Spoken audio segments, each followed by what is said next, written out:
Hi, hello, welcome to yet another episode of my channel and you're watching Shrutys Vlogtube.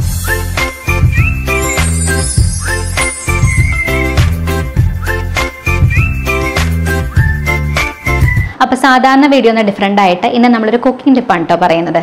നമ്മളെല്ലാവരും തന്നെ വീട്ടിലുണ്ടാക്കുന്ന ഒരു breakfast ആണ് അപ്പം. അപ്പോൾ നന്നായിട്ട് പൊങ്ങി വരാനും നല്ല സോഫ്റ്റ് ആവാനൊക്കെ പലതരം ടിപ്സ് നമ്മൾ വീട്ടിൽ ട്രൈ ചെയ്യാറുണ്ട്. എന്നാൽ ഇന്ന് ഞാൻ പറയുന്ന ടിപ്പ് എന്ന് പറഞ്ഞു കഴിഞ്ഞാൽ വളരെ സിമ്പിളായിട്ട് വെറും അരമണിക്കൂർ കൊണ്ട് നമുക്ക് നല്ല പൊങ്ങി വരുന്ന നല്ല സോഫ്റ്റ് ആയിട്ടുള്ള നല്ല പൂ പോലുള്ള അപ്പം വളരെ സിമ്പിളായിട്ട് ഉണ്ടാക്കിയെടുക്കാം. അതിന് നിങ്ങൾക്ക് തലേന്ന് മാവ് കുഴച്ച് വയ്ക്കുകയോ അല്ലെങ്കിൽ മാവ് അരച്ച് വയ്ക്കുകയോ അങ്ങനെ ഒരു പ്രോസസ്സും ഇല്ല. വെറും അരമണിക്കൂർ കൊണ്ടാണ് നമ്മൾ ഈ അപ്പം റെഡിയാക്കുന്നത്.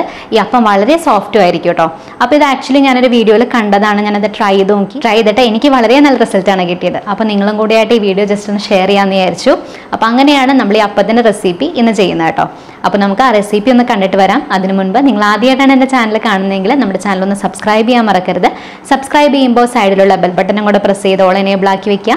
എന്നാലാണ് ഞാൻ വീഡിയോസ് ഇടുമ്പോൾ നോട്ടിഫിക്കേഷൻസ് അപ് ടു ഡേറ്റ് ആയിട്ട് കിട്ടുള്ളൂ. അപ്പോൾ നമ്മുടെ ചാനൽ ആദ്യമായിട്ട് കാണുന്നവരാണെങ്കിൽ നമ്മുടെ ചാനൽ ഇൻക്ലൂഡ് ചെയ്തിരിക്കുന്നത് നാച്ചുറൽ ആയിട്ടുള്ള ആയുർവേദ ടിപ്സ്, അതുപോലെ വീട്ടുവൈദ്യങ്ങൾ, നിങ്ങൾക്ക് വീട്ടിൽ തന്നെ ചെയ്യാൻ പറ്റുന്ന നമ്മുടെ ചുറ്റും കാണുന്ന ആയുർവേദ ചെടികൾ അല്ലെങ്കിൽ നമ്മുടെ ചുറ്റും കാണുന്ന ചെടികളുടെ ഗുണങ്ങൾ, അതിൻ്റെ ഉപയോഗ രീതിയൊക്കെയാണ് നമ്മുടെ ചാനലിൽ കോമൺ ആയിട്ട് വരുന്ന ടോപ്പിക്സ്. അപ്പോൾ ഇതൊക്കെ നിങ്ങൾക്ക് കാണാനും അറിയാനും താല്പര്യം ഉണ്ടെങ്കിൽ തീർച്ചയായിട്ടും നമ്മുടെ ചാനൽ സബ്സ്ക്രൈബ് ചെയ്യാൻ മറക്കരുത് കേട്ടോ.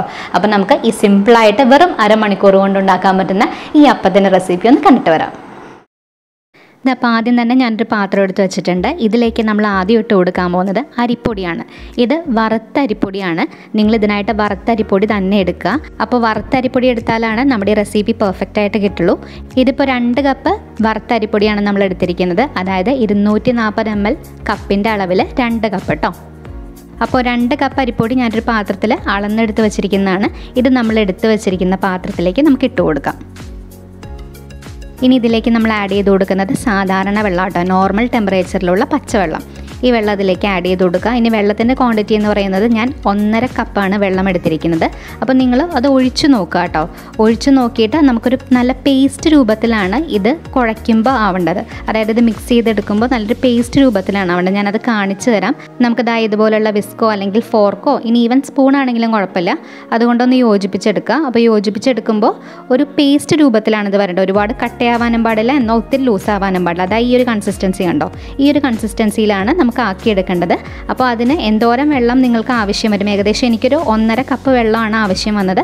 അപ്പോൾ നിങ്ങൾ ഒറ്റയടിക്ക് ഒഴിച്ചു കൊടുക്കാതെ കുറച്ചായിട്ട് ഒഴിച്ച് ഇതുപോലെ ഒരു പേസ്റ്റ് കൺസിസ്റ്റൻസി ആക്കിയെടുക്കാൻ നോക്കുക കേട്ടോ. അപ്പോൾ നമ്മുടെ മാവ് ഒരുപാട് ലൂസായി പോകാതിരിക്കാൻ നിങ്ങൾ പ്രത്യേകം ശ്രദ്ധിക്കണം. ഏകദേശം നമ്മൾ കേക്കിനൊക്കെ കുഴച്ചെടുക്കുന്ന ബാറ്ററില്ലേ, അതുപോലെ ഇത്തിരി ടൈറ്റ് ആയിട്ടുള്ള കൺസിസ്റ്റൻസിയിൽ വേണം എടുക്കാനായിട്ട്. ഇനി മാവിൽ നിന്ന് ഒരു 1/2 കപ്പ് മാവ് നമ്മളെടുത്ത് മാറ്റാണ് കേട്ടോ. അത് നമുക്ക് കപ്പി കാച്ചാൻ വേണ്ടിയിട്ടാണ്. അപ്പോൾ ഈ 1/2 കപ്പ് മാവും കൊണ്ട് നമുക്ക് കപ്പി കാച്ചിയെടുക്കാം. അപ്പോൾ ഗ്യാസ് ഓണാക്കി ഒരു പാൻ വെച്ചിട്ട് ഞാൻ അതിലേക്ക് നമ്മളെടുത്ത 1/2 കപ്പ് മാവ് ഒഴിച്ചു കൊടുക്കുകയാണ്.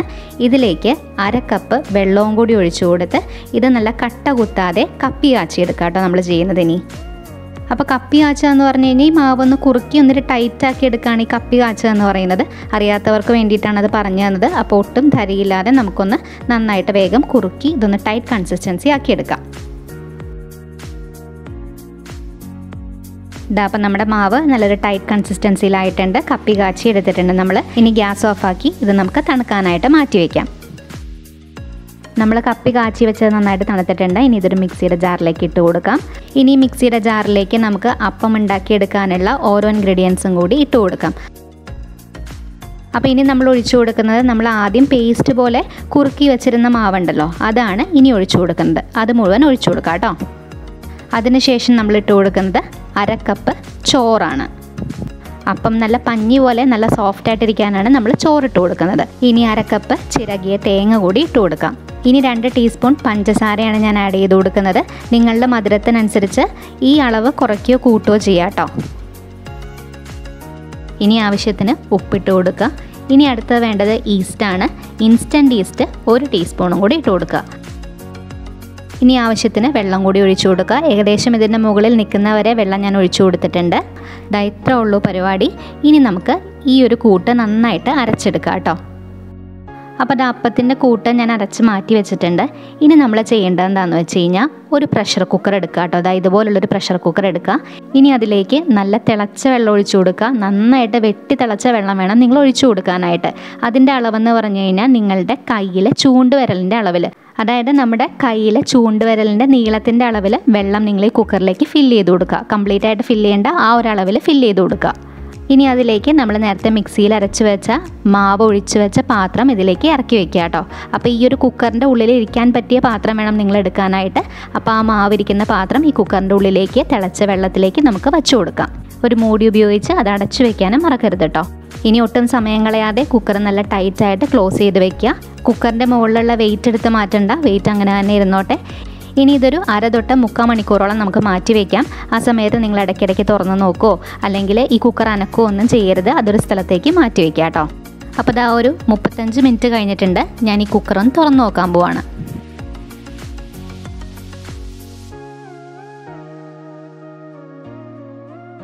ഇതാ നോക്കിക്കേ, വെറും 35 മിനിറ്റ് കൊണ്ട് നമ്മുടെ മാവ് നല്ല അടിപൊളിയായിട്ട് പൊങ്ങി വന്നിട്ടുണ്ട്. നോർമലി ഞാൻ തലേന്ന് രാത്രി അരച്ച് വെക്കുന്ന മാവ് പോലും ഇത്ര നന്നായിട്ട് പൊങ്ങി കിട്ടാറില്ല കേട്ടോ.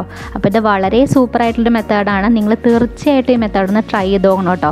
വളരെ നല്ല റിസൾട്ട് നിങ്ങൾക്കും കിട്ടുള്ളൂ. അപ്പോൾ നമ്മുടെ മാവ് നന്നായിട്ട് പൊങ്ങി വന്നിട്ടുണ്ട്. ഞാനിനി ഇതുകൊണ്ട് അപ്പം ഉണ്ടാക്കി നിങ്ങളെ കാണിച്ചും കൂടെ തരാം. അപ്പോൾ നിങ്ങൾക്ക് കറക്റ്റായിട്ട് മനസ്സിലാവും എത്ര ഭംഗിയിൽ നമുക്ക് എത്ര സോഫ്റ്റായിട്ടുള്ള അടിപൊളി നല്ല പൂ പോലുള്ള അപ്പം ഈ മാവ് കൊണ്ട് ഇങ്ങനെ ചെയ്ത് ഉണ്ടാക്കിയെടുക്കാൻ പറ്റുന്നു. ദാപ്പച്ചട്ടി വെച്ച് കൊടുത്ത് സാധാരണ അപ്പം ഉണ്ടാക്കുന്ന പോലെ നന്നായിട്ട് ചുറ്റിച്ച് അപ്പം ഉണ്ടാക്കിയിട്ടുണ്ട്. ഇനി ഇത് അടച്ച് വെച്ച് വെന്ത് കഴിയുമ്പോൾ എങ്ങനെ അപ്പം ഇരിക്കുന്നു കൂടെ നമുക്കൊന്ന് നോക്കാം.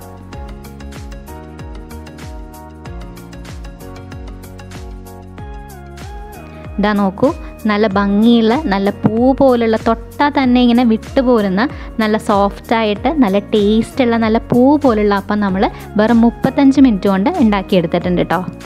അപ്പോൾ നിങ്ങളുടെ വീട്ടിൽ പെട്ടെന്നൊരു ഗസ്റ്റ് വരുമ്പോഴോ അല്ലെങ്കിൽ രാവിലെ എന്തെങ്കിലും ബ്രേക്ക്ഫാസ്റ്റിന് എന്തുണ്ടാക്കണം എന്ന് കൺഫ്യൂഷനുള്ള ദിവസങ്ങളിലൊക്കെ നിങ്ങൾക്ക് ഈ സിമ്പിൾ റെസിപ്പി ഒന്ന് ട്രൈ ചെയ്ത് നോക്കാവുന്നതാണ്. സിമ്പിളാണെങ്കിലും സൂപ്പർ ടേസ്റ്റാണ് ഈ ഒരു അപ്പത്തിന്. അപ്പോൾ തീർച്ചയായിട്ടും എല്ലാവരും ഈ ഒരു റെസിപ്പി ഒന്ന് ട്രൈ ചെയ്ത് നോക്കുക. എന്നിട്ട് നിങ്ങളുടെ ഫീഡ്ബാക്ക്സ് നമ്മുടെ കമൻറ്റ് ബോക്സിൽ കമൻസ് ആയിട്ട് അറിയിക്കുക കേട്ടോ.